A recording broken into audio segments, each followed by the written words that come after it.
by becoming rich. Take all your money, buy Bitcoin. I say when we sell. Wake up every morning and say GM. GM. Friday. Daily levels, 16th of August. Let's go.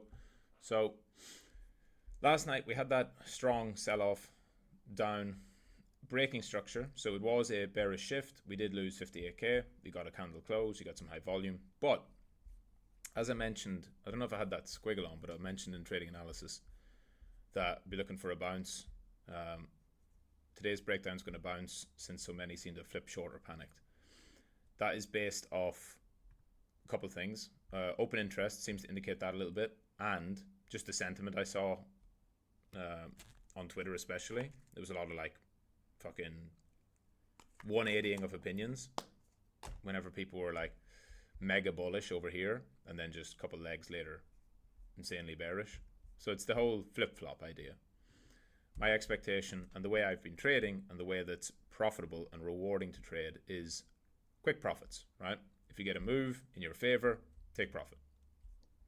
That's why these type of rotational moves keep happening. You get a breakdown here, take profit, you're going to get squeezed. You get a pump, take profit. You get a pump, take profit. You get a dump, take profit. Dump, take profit. And it's not to say that you just, obviously it's part of your system. And it's not about that's what you should do going forward. It's that's what's been working, right? And as it goes like that, people get more and more used to and conditioned to do exactly that, which is take profit, take profit, take profit. Now, eventually, just like whenever a market goes up and people think it's going to keep going up and keep going up and keep going up and keep going up and keep going up, and then it doesn't, and then they miss the top and then they are offside, same thing will happen. On the next big breakout, whether it's to the upside or the downside, I would suspect upside is where it's going to matter most. The next big breakout is going to see people take profit way too soon or start to short it and fight the trend. It's always how it goes. I mean, we did this back in mid last summer, which I'll show in a second, but here was one of the reasons why I said about this move seemed to have attracted some shorts. So you got what should have been a liquidation event, and yet open interest was spiking and rising.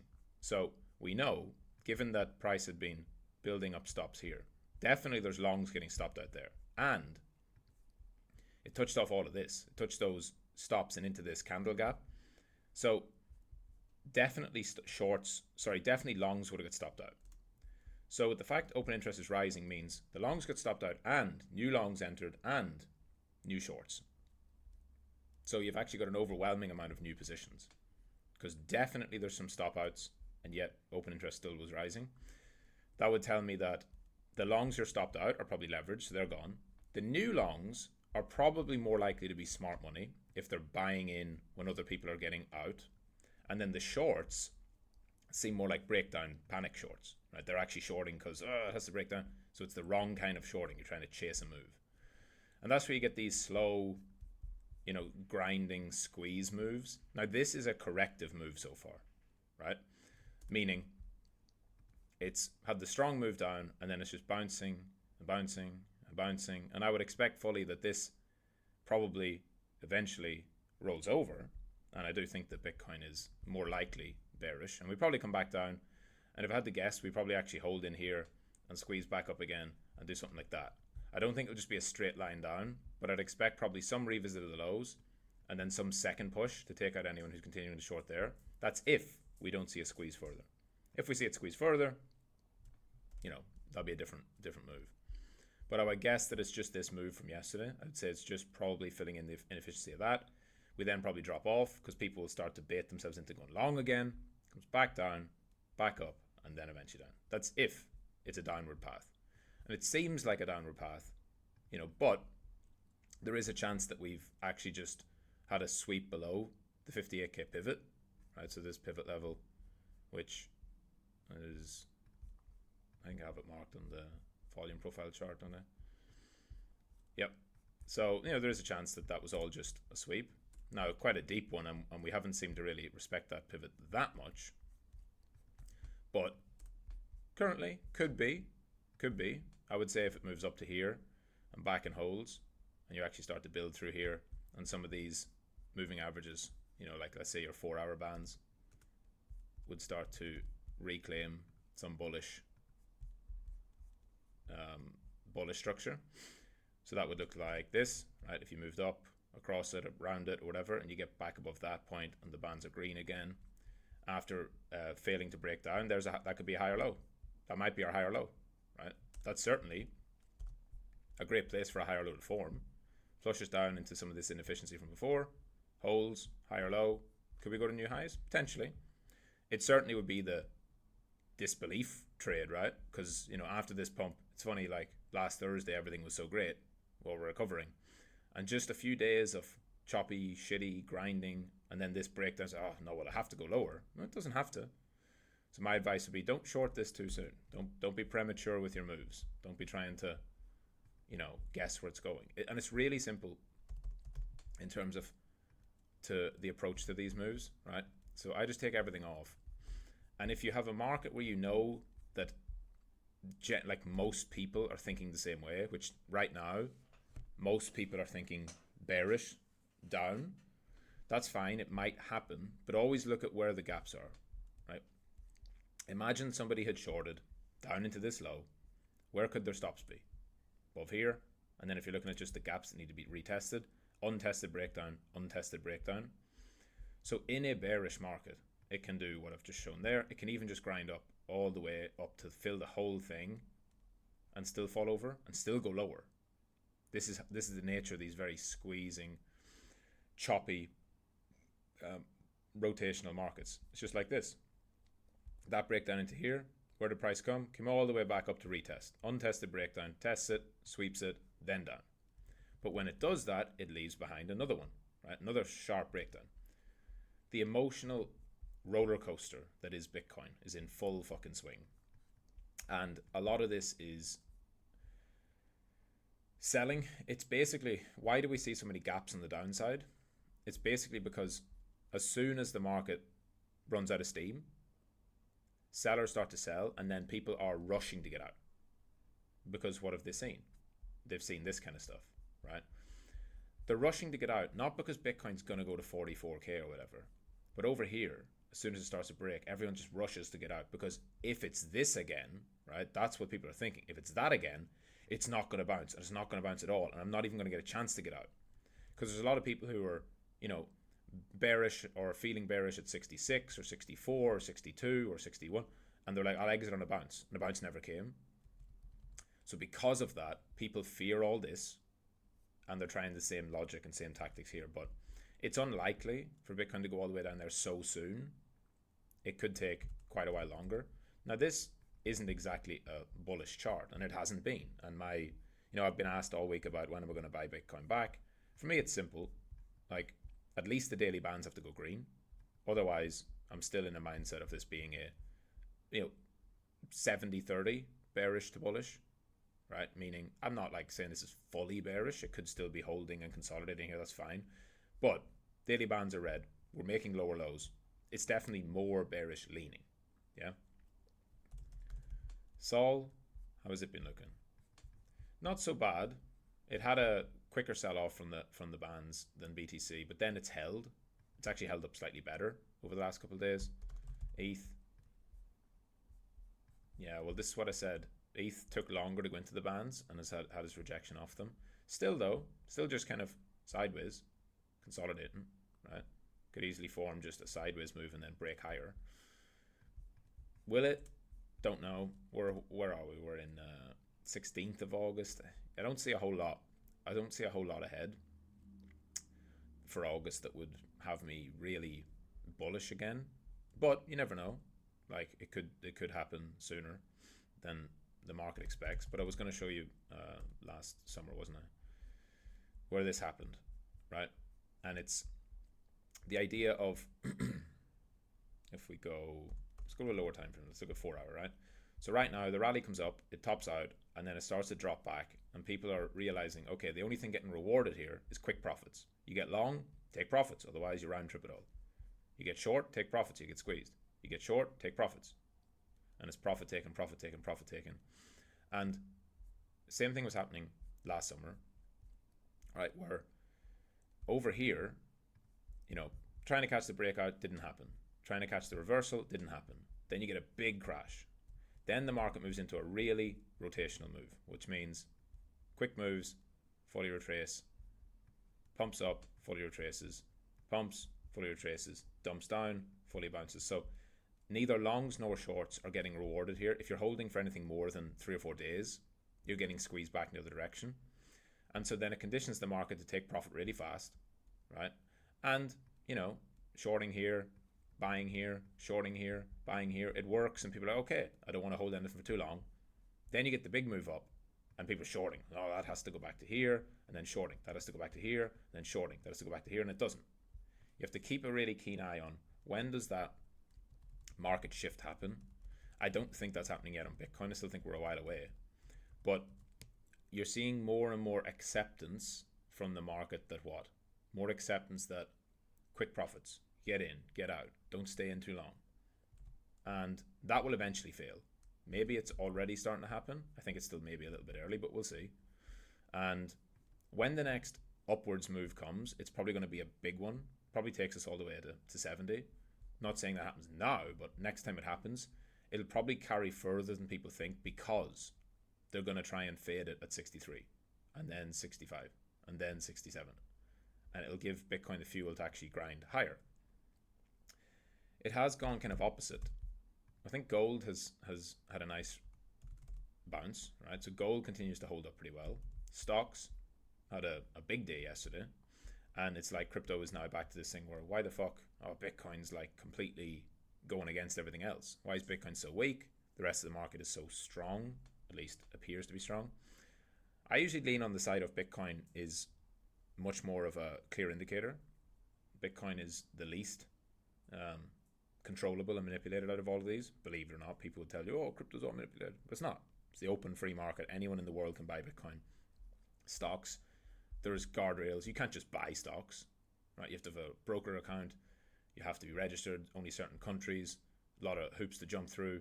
And, of course, you have all the intervention by either the companies themselves, institutions, fucking the Fed put, which doesn't really exist anymore.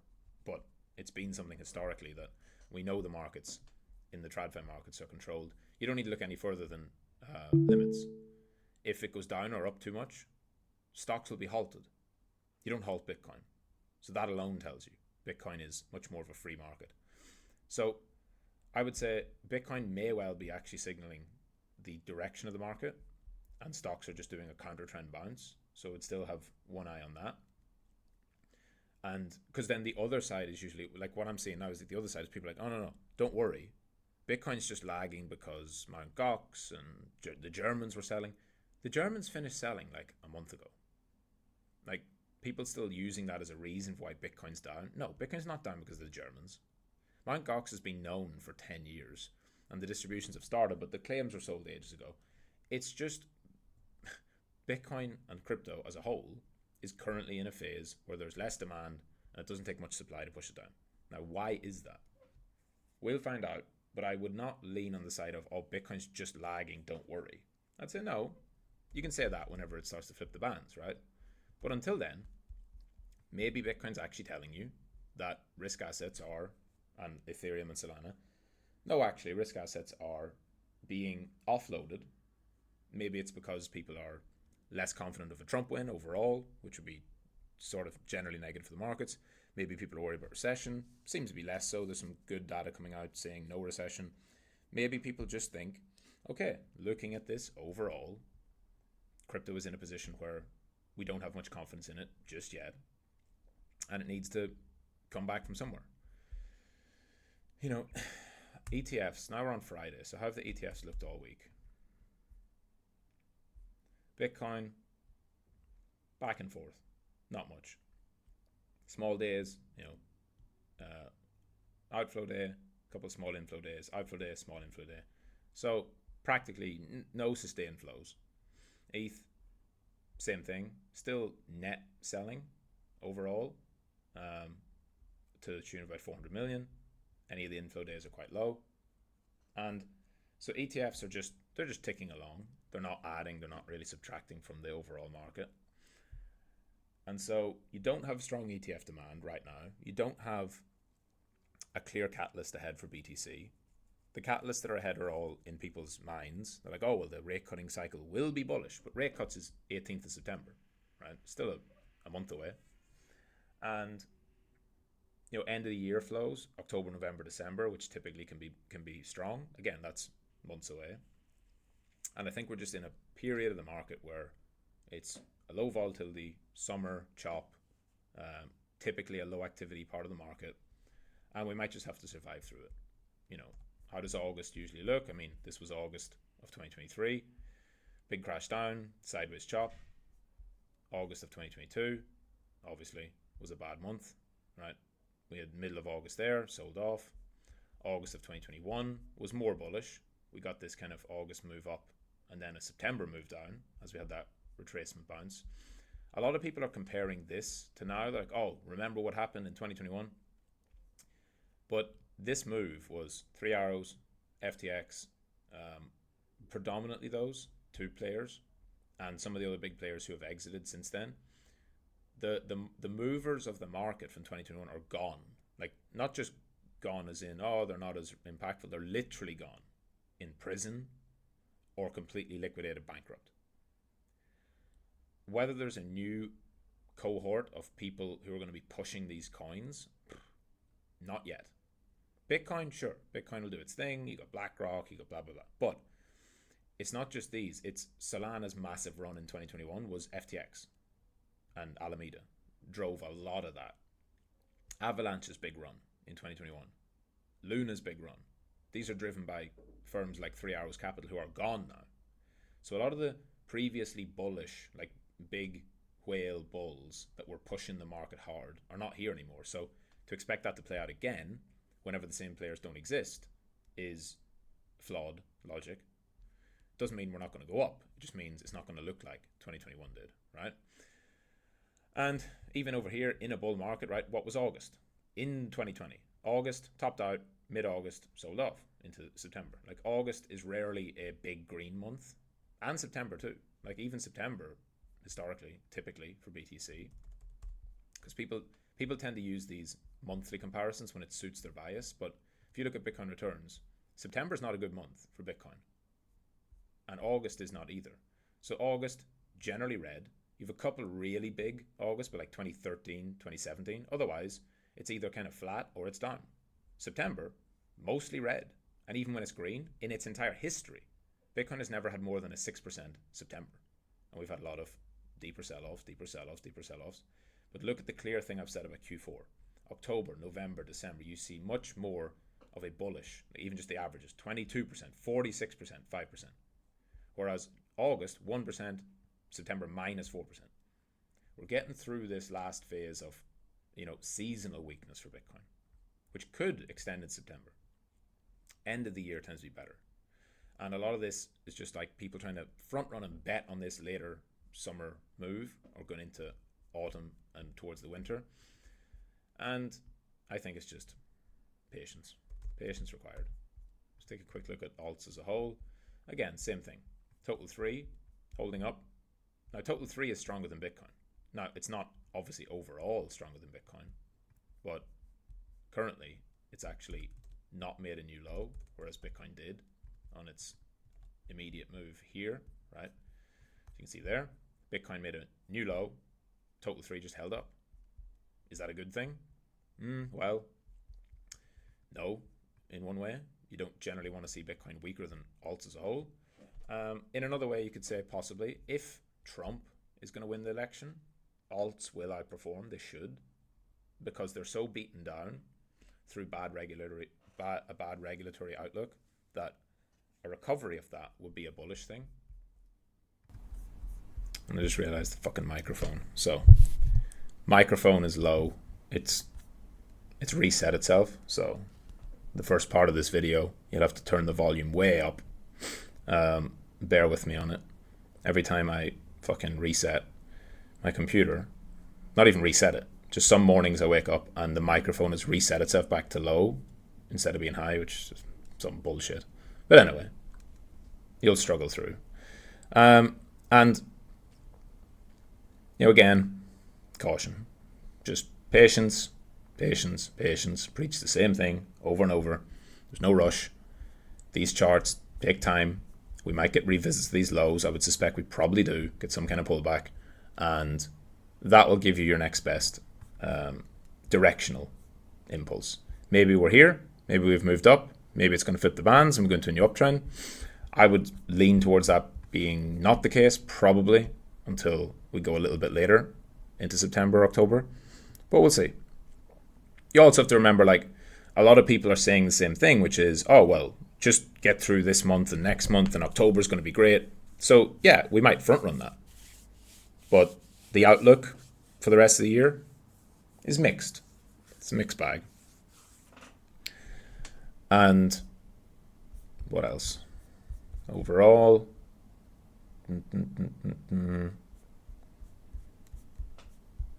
yeah, still broadly seeing like alts moving more as they've just been beaten down a lot more. So they're bouncing a bit harder. Seeing Rune, like stuff like this. And you're like, okay, is this because Rune is now super bullish? I don't think so. I think a lot of these are just so beaten down that they're having stronger rallies. And that's it. And alts will probably continue to outperform because people don't want them. Right? That last push down to the lows, they go, well, fuck alts. And then, yeah, alts can rally harder. People have just capitulated and given up and said, fuck this, it only matters about Bitcoin. These are all shitty trash. So they can rally more, for sure. Does that lead to a big bullish move again? Or is it just went down so far that it's having a retracement bounce? Which I would lean towards it being that. Bitcoin dominance dropping off this high, which again, you know, Bitcoin dominance is still in a weekly uptrend. It's still grinding higher and higher and higher. So it's not like, again, there's any major reversal signs here, but we go again. Patience, patience, patience. Trade of the day, I'll break down some ideas for what's happening. I don't think we have any economic data to speak of today, but I'll check that on this next stream. 4 p.m. UTC, live stream. Tomorrow, Saturday, we're going to have weekend workshop going through price behavior. That one's going to be a fucking banger. I'll give you a little sneak preview of that later. And that's it. GM. See you later.